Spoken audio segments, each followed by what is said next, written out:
Hello everyone. দেখুন, বাচ্চা থেকে শুরু করে বয়স্ক অবধি প্রত্যেকটা মানুষই আমরা কোমর ব্যথায় কিন্তু জর্জরিত। এমন কোনো পার্সন নেই যে কোমরে ব্যথা আমাদের একটা হয় না।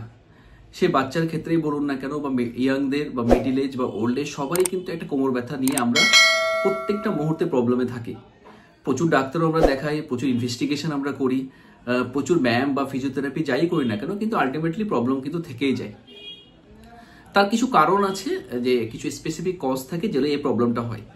আজকে যে ব্যাপারটা নিয়ে আলোচনা করতে চাইছি, যে কোমর ব্যথা টোটাল কোন কোন 5টা কারণে হয়, বাচ্চার ক্ষেত্রে কোন 5টা কারণ থাকতে পারে, ইয়াং ছেলেদের ক্ষেত্রে কোন 5টা কারণ থাকতে পারে, ইয়াং মেয়েদের ক্ষেত্রে কোন 5টা কারণের জন্য কোমর ব্যথা হয়, মিডিল এজ ছেলেদের ক্ষেত্রে কোন 5টা কারণের জন্য কোমর ব্যথা হয়, মিডিল এজ ওম্যান যারা আছে তাদের কোন 5টা কারণের জন্য কোমর ব্যথা হয়, ওল্ড এজ মেলদের ক্ষেত্রে ছেলেদের ক্ষেত্রে কোন 5টা কারণে কোমর ব্যথা হতে পারে, এবং ওল্ড এজ যারা বয়স্ক মহিলা আছে তাদের কি কারণে কোমর ব্যথা হতে পারে, তার 5টা কি কারণ থাকতে পারে, সেটা নিয়ে আজকে আলোচনা করব। আমি doctor MD S Azam, BHMS honours, consultant homeopathy physician, medical officer, college 3 rural হাসপাতাল। ছোট্ট একটা ভিডিও আপনারা দেখুন, আশা করছি আপনাদের ভালো লাগবে। আমি প্রথম যে ব্যাপারটা নিয়ে বলবো, বাচ্চাদের ক্ষেত্রে, চিলড্রেনদের ক্ষেত্রে কোন টোটাল প্রচুর কারণে কোমর ব্যথা হয়, কিন্তু মোস্ট কমন কোন কারণগুলো কোন থাকে যে কারণের জন্য কোমর ব্যথাটা হয়। মোস্টলি ইম্পর্টেন্ট এটা থাকে যে মাস্কুলার একটা প্রবলেমের জন্য কোমর ব্যথা বেসিক্যালি বাচ্চাদের হয়। কি হয়, একটা ইমব্যালেন্স থাকে, আর বাচ্চারা প্রচুর পরিমাণে কিন্তু ছোটাছুটি করে, তার জন্য মাস্কুলার স্ট্রেন বা মাস্কুলার স্প্রেনের জন্য একটা কোমর ব্যথা একটা হয়। এটা 1 নম্বর পয়েন্ট। দ্বিতীয় পয়েন্ট যেটা হচ্ছে, বাচ্চাদের ক্ষেত্রে একটা স্প্রেন রিলেটেড কোমর ব্যথা থাকতে পারে। অনেক সময় বাচ্চারা ছোটাছুটি করার জন্য ট্রমা হতে পারে বা স্প্রেন হতে পারে, তার জন্য কিন্তু একটা কোমর ব্যথা হতে পারে। লিগামেন্টাল কোনো স্প্রেন যদি হয় তাহলে কোমর ব্যথা হয়। এটা 2 নম্বর পয়েন্ট। 3 নম্বর পয়েন্ট হচ্ছে গ্রোথ একটা পেন। বাচ্চারা যেহেতু তাড়াতাড়ি বাড়ে, তার জন্য গ্রোয়িং পেন একটা বাচ্চাদের হয়। স্পেশালি সন্ধ্যের সময় পেশেন্ট অনেক সারাক্ষণ ছুটে বেড়ায়, কোনো অসুবিধা নেই। যেই সন্ধ্যার সময় হলো প্রচন্ড মায়ে ব্যথা এবং কোমর ব্যথা, সবসময় বলে মা কোমরটা চেপে দাও বা পাটা চেপে দাও। এটা গ্রোয়িং পেন বেসিক্যালি একটা হয়, তো সেটা একটা কারণ কিন্তু হতে পারে। এটা 3 নম্বর পয়েন্ট। এবার 4 নম্বর পয়েন্ট হচ্ছে স্পাইনাল কোনো ডিফর্মিটি যদি থাকে। অনেক সময় স্পাইনাল, অনেক বাচ্চার ক্ষেত্রে একটা ডিফর্মিটি অনেক সময় থাকতে পারে। তাদের ক্ষেত্রে একটা কনজেনিটাল প্রবলেম অনেক সময় হতে পারে, কিংবা অনেক সময় কোনো একটা ট্রমার ক্ষেত্রে একটা ডিফর্মিটি চলে আসে, সেটাও একটা কারণ হতে পারে যে কোমর ব্যথার জন্য বাচ্চাদের ক্ষেত্রে। এটা 4 নম্বর পয়েন্ট। 5 নম্বর পয়েন্ট যেটা হচ্ছে ব্যাকপ্যাক ওয়েট। বাচ্চারা স্কুলে যায় যখন, পেছনে ব্যাগ ঝুলিয়ে থাকে, অনেক ওয়েটফুল থাকে বাচ্চাদের ব্যাগ, বই হয়তো থাকে, জলের বোতল থাকে, করে করে প্রচুর ওয়েট থাকে। এটা একটা ইম্পর্টেন্ট কারণ থাকে, আমরা হয়তো বুঝতেই পারি না, অনেক গার্জেনরা আমরা বুঝতে পারি না হয়তো, কিংবা যে আমরা দেখেছি যে বাচ্চাদের ক্ষেত্রে হয়তো ঝুলিয়ে নিয়ে যাচ্ছে। এটা একটা সব থেকে বেশি ইম্পর্টেন্ট, এবং বেসিক্যালি এখনকার দিনে এটাই একটা সব থেকে ইম্পর্টেন্ট কারণ হয়ে কিন্তু দাঁড়ায় কোমর ব্যথা বাচ্চাদের ক্ষেত্রে সব থেকে বেশি ইম্পর্টেন্ট ফ্যাক্টর হয়ে দাঁড়ায়। এই টোটাল 5টা কারণের জন্যই কোমর ব্যথা হয়। যদি আমরা একটু মেনটেন করি, যদি মাস্কুলার যেটা বেসিক্যালি যে মাসলসের জন্য হচ্ছে, এটা যদি আমরা বাচ্চাদেরকে একটু বোঝাই যে খেলাধুলার সময় একটু কম ছোটাছুটি, এবং যদি অনেক সময় বাচ্চা বুঝতে পারে না, হয়তো ছোটাছুটির সময় পড়ে যায়, সেটা ইমিডিয়েট জানানো, তাহলে সেই হিসাবে ট্রিটমেন্ট করলে কিন্তু প্রবলেম অবশ্যই ডেফিনেটলি সলভ হয়, এবং এটা কিন্তু অবশ্যই 100% কিউরেবল থাকে। স্পেশালি স্পাইনাল ডিফর্মিটি থাকলে কিন্তু অনেক সময় অনেক লেন্দি প্রসেস ট্রিটমেন্ট একটা করতে হয়। এটা গেল বাচ্চাদের ক্ষেত্রে। এবার আমরা বলবো ইয়াং ছেলেদের ক্ষেত্রে কি কারণে কোমর ব্যথা। ইয়াং ছেলেদেরও টোটাল 5টা কজ বলবো, তার মধ্যে প্রচুর কারণ আছে। যেটা ইম্পর্টেন্ট যে কজগুলো আমাদের ক্ষেত্রে পেশেন্টগুলো নিয়ে আসে, এবং সেই কজগুলো আমরা দেখেছি 90% ক্ষেত্রে কোমর ব্যথার জন্য থাকে, সেই কজগুলোর কথাই বলবো। প্রথম যে ইম্পর্টেন্ট কজটা হচ্ছে মাসল স্ট্রেনের জন্য। একটা মাসল স্ট্রেন অনেক সময় কি হয়, ওভার স্ট্রেনের জন্য কিংবা স্পোর্টস কোনো রকম কিছু হলে কিন্তু এই প্রবলেমটা অনেক সময় কোমর ব্যথা নিয়ে আসে। তো মাসল স্ট্রেন একটা ইম্পর্টেন্ট কারণ কিন্তু কোমর ব্যথার জন্য। এটা হচ্ছে 1 নম্বর পয়েন্ট। দ্বিতীয় পয়েন্টটা হচ্ছে লিগামেন্টাল কোনো ইনজুরি যদি থাকে বা লিগামেন্টাল স্প্রেন যদি হয়, তাহলে একটা কোমর ব্যথা আমাদের কাছে নিয়ে আসে। তার প্রধান কারণটা হচ্ছে যে স্পোর্টস হোক বা ওভার লিফটিং হোক বা ছোটাছুটি হোক, তার জন্য কিন্তু হতে পারে। এটা 2 নম্বর পয়েন্ট। 3 নম্বর পয়েন্ট হচ্ছে পুয়ার পশ্চার। পুয়ার পশ্চার বলতে বসা এবং চলার টেকনিক। আমরা অনেক সময় দেখি অনেক বাচ্চারা, ইয়াংরা আছে, কুজো হয়ে একটু সামনের দিকে ঝুঁকে হাঁটতে থাকে, বা বসে অনেক সময় এভাবে বসে। স্ট্রেট আমাদের একটা ট্রেন হতে হবে, স্ট্রেট বসা বা স্ট্রেট হাঁটা। এতে আমাদের কিন্তু প্রবলেম হওয়ার চান্সটা কম থাকবে, এবং এটা যদি হ্যাবিচুয়েটেড হয়ে যায় তাহলে এটা ভেরি টাফ টু, খুব শক্ত হয়ে যাবে এটা নর্মাল অবস্থায় ফিরিয়ে আসা।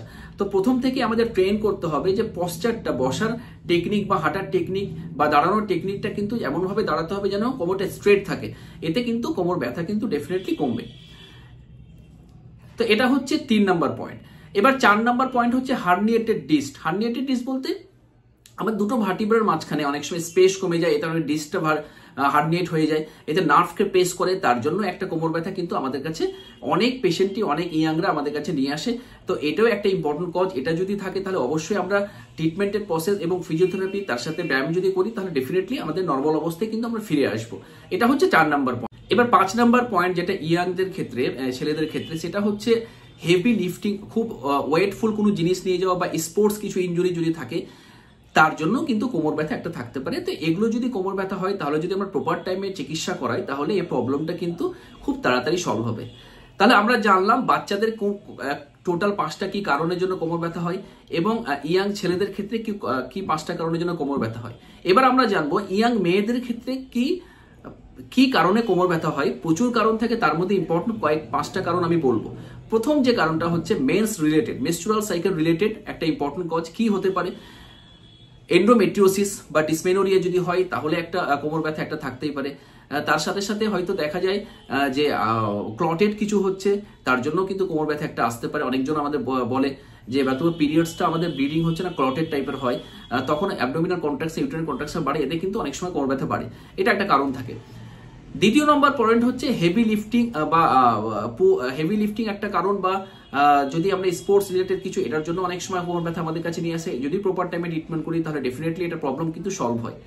3 নাম্বার পয়েন্ট হচ্ছে যে পিসিওডি একটা ইম্পর্টেন্ট কজ। পিসিওডির জন্যই কোমর ব্যথা আমাদের কাছে ম্যাক্সিমাম পেশেন্ট আমাদেরকে নিয়ে আসে। পিসিওডি প্রবলেম থাকলে কোমর ব্যথা একটা থাকে, এটা হরমোনাল চেঞ্জ যেহেতু থাকে। পিসিওডি নিয়ে আমরা এর আগে ডিসকাস করেছি, আপনারা আমার ভিডিওর লিঙ্কে গেলে বুঝতে পেরে যাবেন। পিসিওডি নিয়ে আমি লিঙ্ক দিয়ে ডেসক্রিপশনে দিয়ে দেবো, আপনারা আরো ভালো বুঝতে পারবেন। এবার 4 নাম্বার পয়েন্ট হচ্ছে হেভি ব্যাকপ্যাক, যেটা আমরা এর আগে বাচ্চাদের ক্ষেত্রে বললাম যে অনেক স্টুডেন্টস ক্ষেত্রে যেটা আছে, ইয়াং যারা মেয়েরা আছে, পেছনে ব্যাগ ঝুলিয়ে যায়, এতে প্রেশার থাকে অনেকটা, এতে লিগামেন্টাল কিছু প্রবলেম হয়, মাস্কুলার কিছু স্ট্রেন হয়, তার জন্য কিন্তু একটা কোমর ব্যথা থাকতে পারে। এটা 4 নাম্বার পয়েন্ট। এবং ফাইনালি যেটা 5 নাম্বার পয়েন্ট হচ্ছে সেটা হচ্ছে পিআইডি। পিআইডি মানে পেলভিক ইনফ্লামেটরি ডিজিজ যদি থাকে সেটা ইম্পর্টেন্ট কারণ একটা কোমর ব্যথার জন্য ইয়াং মেয়েদের ক্ষেত্রে। যে পিআইডি যদি থাকে, ম্যাক্সিমাম মেয়েদের আমাদের কাছে এসে বলে ডাক্তারবাবু এরকম পিরিয়ডসের সময় বা অন্য টাইমে একটা কোমর ব্যথা আমাদের থাকে, পিরিয়ডস আগে থেকে স্টার্ট হয়, পিরিয়ডের পরেও এরকম থেকে যায়, হোয়াইট ডিসচার্জ হয়, তাতেও কোমর ব্যথা একটা হয়। তো পিআইডি থাকলেও কিন্তু কোমর ব্যথা থাকে। তো আমরা যদি প্রপার টাইমে যদি সবগুলো ট্রিটমেন্ট করি তাহলে ডেফিনেটলি প্রবলেম 100% সলভ হয়। তার সাথে সাথে আমাদের ওয়েট কমাতে হবে, ওয়েট গেনও একটা ইম্পর্টেন্ট ফ্যাক্টর ক্রিয়েট করে।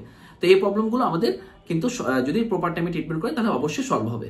এবার আমরা জানবো মিডিল এজ ছেলেদের ক্ষেত্রে কি কারণে কোমর ব্যথা হয়। প্রচুর কারণ থাকে, তার মধ্যে ইম্পর্টেন্ট 5টা কারণ আমি বলবো, যে কারণগুলোর জন্য ম্যাক্সিমাম কোমর ব্যথা ম্যাক্সিমাম পেশেন্ট আমাদের কাছে নিয়ে আসে। যদি প্রপার টাইমে আমরা যে ট্রিটমেন্ট করাই তাহলে অবশ্যই প্রবলেম সলভ হবে। প্রথম যে কারণটা হচ্ছে যে লাম্বার স্পন্ডাইলোসিস।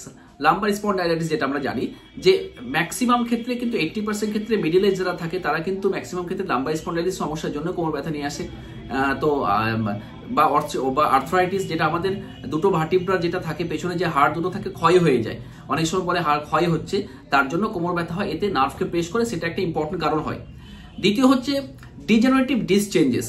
পার্মানেন্ট কিছু ডিস্ক চেঞ্জ হয়, আমাদের দুটো ভার্টিব্রার মাঝখানে যে ডিস্কগুলো থাকে সেটা ডিজেনারেটিভ চেঞ্জ চলে আসে, তার জন্য একটা ইম্পর্টেন্ট কারণ থাকে কোমর ব্যথা। এতে কি হয়, নার্ভকে প্রেস করে, এতে এই জন্য ব্যথাটা আস্তে আস্তে কোমর থেকে শুরু করে পায়ের দিকে কিন্তু ছড়িয়ে ওঠে। এটা 2 নাম্বার পয়েন্ট। 3 নাম্বার হচ্ছে লাইফস্টাইল কিছু চেঞ্জেস। লাইফস্টাইল বলতে কিছু একটা ব্যাড একটু লাইফস্টাইল কিছু আমাদের থাকে, যেমন তার কারণটা হচ্ছে যে কি হয় যে পুয়ার পশ্চার, আমরা ঠিকঠাক করে বসার টেকনিক করি না, হেভি লিফটিং, ভারী কিছু নিয়ে বহন করি, তাদের ক্ষেত্রে হওয়ার চান্সটা বেশি থাকে। এটা 3 নাম্বার পয়েন্ট। 4 নাম্বার পয়েন্ট হচ্ছে ওবিসিটি।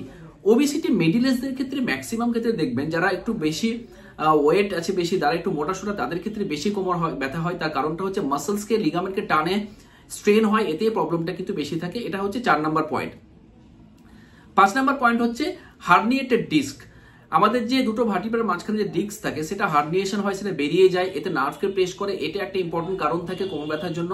এটা হচ্ছে 5 নাম্বার পয়েন্ট। টোটাল এই 5টা পয়েন্টের কথা বললাম, 5টা পয়েন্টে কিন্তু 100% যদি আমরা সঠিক টাইমে ট্রিটমেন্ট করি তাহলে অবশ্যই 100% সাকসেস রেট আছে। এবার আমরা জানবো মিডিল এজ যারা মহিলা আছে তাদের ক্ষেত্রে কোমর ব্যথার কিছু কারণ, তার মধ্যে সব থেকে ইম্পর্টেন্ট 5টা কারণের কথা আমরা বলবো, যে কারণগুলোর জন্য কোমর ব্যথা কিন্তু ম্যাক্সিমাম মহিলা আমাদের কাছে নিয়ে আসে। প্রথম যে ইম্পর্টেন্ট কারণটা হচ্ছে হরমোনাল চেঞ্জেস। কখন হয়? প্রি মেনোপজ বা মেনোপজাল স্টেজে, যখনই মাসিক বন্ধ হওয়ার আগে এবং মাসিক বন্ধ হওয়ার টাইম চলে আসে পার্মানেন্টলি, যেটাকে মেনোপজ নামে আমরা জানি, সেই সময়টা কোমর ব্যথা থাকে। তার প্রধান কারণটাই হচ্ছে হরমোনাল কিছু চেঞ্জেসের জন্য। এটা একটা ইম্পর্টেন্ট কারণ, মিডিল এজ ওমেনদের ক্ষেত্রে সব থেকে ইম্পর্টেন্ট কারণ হয়ে দাঁড়ায়। দ্বিতীয় নম্বর পয়েন্ট হচ্ছে যে লাইফস্টাইল একটা ইম্পর্টেন্ট ফ্যাক্টর। লাইফস্টাইল বলতে কি? পুয়ার পশ্চার, হেভি লিফটিং যেটা বললাম সেটা একটা ইম্পর্টেন্ট ফ্যাক্টর হয়ে দাঁড়ায়। ওবিসিটি একটা ইম্পর্টেন্ট ফ্যাক্টর হয়ে দাঁড়ায়। যারা একটু মোটাসোটা তাদের ক্ষেত্রে বেশি প্রবলেম এটা হয়। তো সেডেন্টারি লাইফ যারা ইউজ করে তাদের ক্ষেত্রে বেশি প্রবলেমটা হয়। তো এটা একটা লাইফস্টাইলটা একটা ইম্পর্টেন্ট ফ্যাক্টর হয়ে দাঁড়ায়। এটা 2 নম্বর পয়েন্ট। 3 নম্বর পয়েন্ট হচ্ছে কিছু গাইনোকোলজিক্যাল কোনো সমস্যা যদি থাকে, মেয়েদের কিছু রোগ থাকে যে রোগের জন্য কোমর ব্যথা আসে। তার মধ্যে ইম্পর্টেন্ট কিছু রোগের নাম হচ্ছে endometriosis, PID, uterine fibroid, uterine পোলাপস, যেগুলো বাচ্চাথলি হয়তো টিউমার হয়েছে বা বাচ্চাথলি বেরিয়ে আসছে, সেগুলো একটা ইম্পর্টেন্ট কারণ থাকে কোমর ব্যথার জন্য। এটা হচ্ছে 3 নম্বর পয়েন্ট। 4 নম্বর পয়েন্ট হচ্ছে মাস্কুলার কিছু স্ট্রেন যদি থাকে, মাসলস স্ট্রেন হয়ে যায় কোনো কারণবশত। অনেকজন বলে যে ডাক্তারবাবু একটু পায়ে হয়তো হাঁটতে গিয়ে বুঝতে পারিনি, পাটায় হয়তো মুচকে গেছে, হঠাৎ করে ওপর নিচে পা হয়েছে, তার জন্য হয়েছে। এটা একটা কারণ আমাদের কাছে ম্যাক্সিমাম নিয়ে দাঁড়ায়। তো মাস্কুলার কিছু স্ট্রেন যদি থাকে তাহলেও কোমর ব্যথা কিন্তু আমাদের কাছে নিয়ে আসে এবং এটা 100% কিন্তু এটা সলিউশন আছে। এটা হচ্ছে 4 নম্বর পয়েন্ট। 5 নম্বর যেটা লাস্ট পয়েন্ট, যেটা হচ্ছে প্রেগনেন্সি বা চাইল্ড বার্থের, প্রেগনেন্সি এবং বাচ্চা হওয়ার পরে বেসিক্যালি আমাদের অনেকজন কোমর ব্যথা নিয়ে আসে। স্পেশালি প্রেগনেন্সির সময় প্রচুর কোমর ব্যথা হয়। তার কারণটা হচ্ছে কি? মাসল স্ট্রেন হয়, টান পড়ে, তার জন্য কিন্তু কোমর ব্যথা এটা হয়। লিগামেন্টাল প্রেশার পড়ে, তার জন্য কোমর ব্যথায়। হরমোনাল কিছু চেঞ্জ চলে আসে, স্ট্রোজেন লেভেলটা চেঞ্জ আসে, তার জন্য কোমর ব্যথা ম্যাক্সিমাম আমাদের কাছে নিয়ে আসে।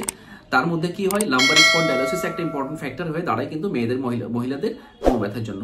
তো এই 5টা কারণের জন্য কিন্তু ম্যাক্সিমাম মহিলাদের ক্ষেত্রে কোমর ব্যথা নিয়ে আসে এবং আমরা যদি প্রপার টাইমে ট্রিটমেন্ট করি তাহলে ডেফিনেটলি এই প্রবলেম কিন্তু সলভ হবে, এটুকুই আমরা জানি। এবার আমরা চলে আসবো বয়স্ক লোক যারা বয়স্ক যারা মেল আছে তাদের ক্ষেত্রে কোমর ব্যথা কি কি কারণ হয়ে দাঁড়ায়। প্রচুর কারণ আছে, যারা বয়স্ক থাকে প্রচুর কারণ। তার মধ্যে ইম্পর্টেন্ট 5টা কারণের কথা আমি বলবো।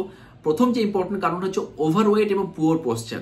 ওই বয়সে ওভারওয়েট, যারা অনেক সময় ওভারওয়েট নিয়ে থাকে এবং পশ্চার ঠিকঠাক বসার সিস্টেম থাকে না, বা দাঁড়ানো বা হাঁটানো, তার জন্য কিন্তু ম্যাক্সিমাম টাইমে ওল্ড এজ পেশেন্টরা কিন্তু আমাদের কাছে কোমর ব্যথা নিয়ে আসে। এটা হচ্ছে ইম্পর্টেন্ট কারণ। দ্বিতীয় ইম্পর্টেন্ট কারণ, সব থেকে ইম্পর্টেন্ট, অস্টিওপোরোসিস। অস্টিওপোরোসিস মানে কি? হাড়গুলো ক্ষয় হয়ে যায়। একটা এজের পরে ক্যালসিয়াম ডিপোজিশন কমে যায়, হরমোনাল কিছু চেঞ্জ চলে আসে, এতে হাড়গুলো আস্তে আস্তে ক্ষয় হতে শুরু হয়। এই জন্য কিন্তু কোমর ব্যথা স্পেশালি হয় বা হাঁটু ব্যথা হয়, অনেক প্রবলেমই কিন্তু নিয়ে আসে। এটা হচ্ছে 2 নম্বর পয়েন্ট। 3 নম্বর পয়েন্ট হচ্ছে হার্নিয়েটেড ডিস্ক। হার্নিয়েটেড ডিস্ক বলতে যে আমাদের দুটো ভার্টিব্রার মাঝখানে অনেক সময় ডিস্কটা হার্নিয়েট হয়, এতে নার্ভকে প্রেশার ক্রিয়েট করে, এই জন্য কিন্তু কোমর ব্যথা আসে। এটা 3 নম্বর পয়েন্ট। 4 নম্বর পয়েন্ট যেটা হচ্ছে স্প্রেন রিলেটেড যদি থাকে, যদি হঠাৎ করে মুচকিয়ে যায় বা কোনো জায়গাতে আঘাত লেগে যায়, তার জন্য কিন্তু অনেক পেশেন্ট আমাদের কাছে নিয়ে আসে, ডাক্তারবাবু হঠাৎ করে পা নামতে গিয়ে পাটা মুচকে গেল, তারপর থেকে কোমর ব্যথা যাচ্ছে না। এটা একটা ইম্পর্টেন্ট কারণ নিয়ে আসে। এটা 4 নম্বর পয়েন্ট। এবার 5 নম্বর পয়েন্ট হচ্ছে লাম্বার স্পন্ডাইলোসিস বা লাম্বার স্পন্ডাইলোসিস।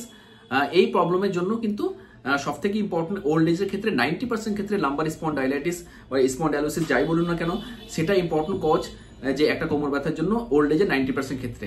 তো এগুলোর ক্ষেত্রে আমাদের অবশ্যই হোমিওপ্যাথি বেস্ট মেডিসিন আছে। তার সাথে সাথে যদি আমরা একটু এক্সারসাইজ দিই তাহলে দেখবো আমরা ডেফিনেটলি প্রবলেম কিন্তু সলভ হবে। এবার আমরা লাস্টলি বলবো যে ওল্ড মহিলা যারা আছে, বয়স্ক মহিলা, তাদের ক্ষেত্রে কোমর ব্যথার কিছু কারণ, তার মধ্যে 5টা কারণ আমি তুলে ধরবো, যে কারণগুলো সব থেকে ইম্পর্টেন্ট। প্রথম যে কারণটা হচ্ছে সেটা হচ্ছে অস্টিওপোরোসিস। অস্টিওপোরোসিস মানে হাড়গুলো ক্ষয় হয়ে যাওয়া। একটা মেনোপজের পর একটা স্টেজে হরমোনাল ডিসব্যালেন্স হয়, ক্যালসিয়াম ডিপোজিশন কমে যায়, এতে আমাদের আস্তে আস্তে হাড়গুলো ক্ষয় হতে থাকে। এতে অল্পতেই হাড়গুলো ভেঙে যাওয়ার একটা টেন্ডেন্সি থাকে, ফ্র্যাকচার হওয়ার টেন্ডেন্সি থাকে। তো এটা ইম্পর্টেন্ট কারণ কিন্তু অস্টিওপোরোসিস। দ্বিতীয় হচ্ছে লাম্বার স্পন্ডাইলোসিস বা অস্টিওআর্থ্রাইটিস, একটা ইম্পর্টেন্ট কারণ হয়ে দাঁড়ায়, যে কারণের জন্য কিন্তু কোমর ব্যথা ম্যাক্সিমাম মহিলা আমাদের কাছে নিয়ে আসে এবং যদি আমরা ঠিকঠাক করে ট্রিটমেন্ট করি তাহলে অবশ্যই এটা রিলিফ দিতে পারি। 3 নম্বর পয়েন্ট হচ্ছে ইউট্রাইন ফাইব্রয়েড, যেটা মোস্ট ইম্পর্টেন্ট মহিলাদের ক্ষেত্রে হয়। যে ফাইব্রয়েড, বাচ্চাথলিতে টিউমার একটা ইম্পর্টেন্ট কারণ আমাদের অনেক সময় পেশেন্টরা নিয়ে আসে, সেই জন্য কিন্তু কোমর ব্যথা ম্যাক্সিমাম মহিলা আমাদের কাছে নিয়ে আসে। এটা 3 নম্বর। 4 নম্বর হচ্ছে ইউট্রাইন পোলাপস। ইউট্রাইন পোলাপস বলতে বাচ্চাথলিটা নিচে নেমে আসে। তার কারণটা কি? তার কারণ হচ্ছে মাসেল স্ট্রেন গুলো কমে যায়, মাসেলের শক্তিগুলো কমে যায়, ওই জন্য বাচ্চাথলি ধরে রাখতে পারে না। ওই জন্য আমরা বলি যে আপনি বয়স হওয়ার পর থেকে মেনোপজের পরে ভারী কোনো কাজ করবেন না, বালতি ভারী তুলবেন না, সিঁড়ি দিয়ে কম উঠানামা করবেন। যদি এটা বলি, এটা বলার কারণটাই হচ্ছে যে ইউটেরাস যেহেতু ওই সময়টা মাসেল স্ট্রেন্থ কমে যায়, অস্টিওপোরোসিস হওয়ার চান্স থাকে, তার জন্য এই প্রবলেমটা কিছু প্রবলেম কিন্তু চলে আসতে পারে। তো ওই জন্য ইউটেরাইন প্রোলাপস কিন্তু ওই সময়টা বেশি হয়, এবং ইউটেরাইন প্রোলাপস ইজ ইম্পর্টেন্ট কারণ হচ্ছে কোমর ব্যথার জন্য। এটা 4 নম্বর পয়েন্ট। এবার 5 নম্বর পয়েন্ট হচ্ছে সেডেন্টারি লাইফস্টাইল এবং ওভারওয়েট, যেটা আমাদের ম্যাক্সিমাম আমরা বলি মেনোপজের পরে প্রত্যেকটা মহিলাকে বলি যে আপনারা একটু অন্তত একটা ফ্রি হ্যান্ড এক্সারসাইজ করুন, অন্তত একটু হাঁটুন সকাল করে। একটা সেডেন্টারি যারা বসে বসে দিন কাটায় এবং যাদের ওভারওয়েট আস্তে আস্তে ওজন বাড়ছে, তাদের ক্ষেত্রেও কিন্তু এই প্রবলেমটা ম্যাক্সিমাম ক্ষেত্রে দেখেছি কোমর ব্যথা নিয়ে আসে। তো টোটাল আমরা 5টা পয়েন্ট নিয়ে ডিসকাস করলাম। যে 5টা পয়েন্ট কেন বললাম, অনেক পয়েন্টের মধ্যে আমি দেখেছি আমাদের প্র্যাকটিক্যাল এক্সপিরিয়েন্স আমার বলুন কিংবা অন্যান্য ডাক্তারের বলুন, যে কারণগুলো ম্যাক্সিমাম ক্ষেত্রে আমাদের কাছে নিয়ে আসে সেই কারণগুলো তুলে ধরলাম। আরো প্রচুর কারণ আছে কোমর ব্যথার জন্য, যে কারণগুলো হয়তো কম আমাদের কাছে পেশেন্ট আসে বা কম হয়, সেই কারণগুলো আমি বললাম না, কিন্তু ম্যাক্সিমাম যে প্রবলেমের জন্য কোমর ব্যথা হয় সেই প্রবলেমগুলো আলোচনা করলাম। আপনাদের যেই সমস্যায় থাকুক না কেন, আপনারা যদি প্রপার টাইমে ট্রিটমেন্ট করেন এবং তার সাথে সাথে যদি এক্সারসাইজ করেন, খাবার যদি মেনটেন করেন, হেলদি লাইফস্টাইল যদি মেনটেন করেন, তার সাথে সাথে যদি ওভারওয়েট যাদের আছে ওয়েটটা যদি কমান, তাহলে দেখবেন আপনাদের প্রবলেম ডেফিনেটলি সলভ হবে। আপনারা সঠিক টাইমে এক্সারসাইজ করুন, খাবার খান এবং অবশ্যই ভালো কোনো ডাক্তারের পরামর্শ নিয়ে চলুন। আমি যেহেতু একজন হোমিওপ্যাথি ডক্টর, আমাদের কাছে দারুণ ট্রিটমেন্ট আছে। নট অনলি মি, সমস্ত ডাক্তারের কাছে ভালো ট্রিটমেন্ট আছে। আপনারা সঠিক টাইমে যদি যে কোনো কোয়ালিফাইড ডাক্তারের কাছে যান, দেখুন আপনাদের প্রবলেম ডেফিনেটলি সলভ হবে। আজকে আপাতত এটুকুই, নেক্সটে আরো কিছু ভালো নিয়ে আসবো। আপনারা সবাই ভালো থাকুন, সুস্থ থাকুন, হেলদি লাইফ লিড করুন।